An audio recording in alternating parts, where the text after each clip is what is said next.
ఓం శ్రీ గణేశాయ నమః. ఓం నమ శివాయ. ఓం శ్రీమాత్రే నమః. అందరికీ నమస్కారం, శుభోదయం.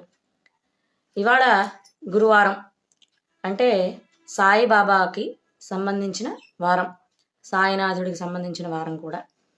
అందుకు ఇవాళ నేను సాయిబాబాకి సంబంధించిన ఒక శ్లోకాన్ని అలాగే దశనామ స్తోత్రాన్ని కూడా తెలియజేస్తున్నాను. అందరూ విని ఆ బాబా ఆశీస్సులు పొందుతారని కూడా కోరుకుంటున్నాను. మొదలు పెడదాము.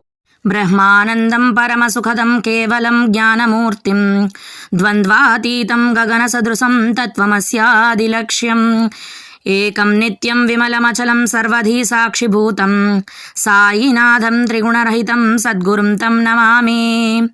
ఓం శ్రీ సాయినాథాయ నమః.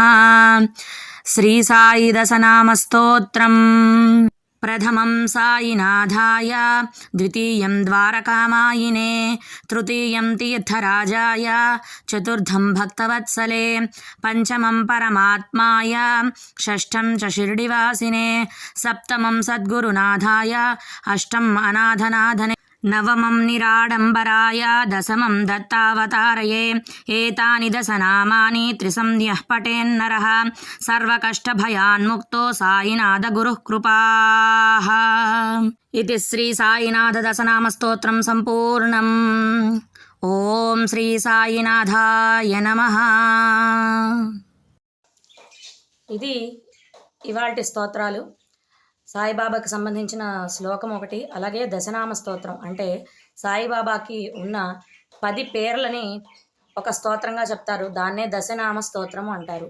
దశనామాలు అంటే 10 పేర్లు అన్నమాట. నామం అంటే పేరు, దశనామం అంటే 10 పేర్లకు సంబంధించిన స్తోత్రము.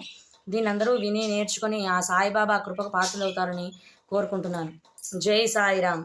ఓం శ్రీ సాయినాథాయ నమః. ధన్యవాదాలు. నేను మీ అన్న.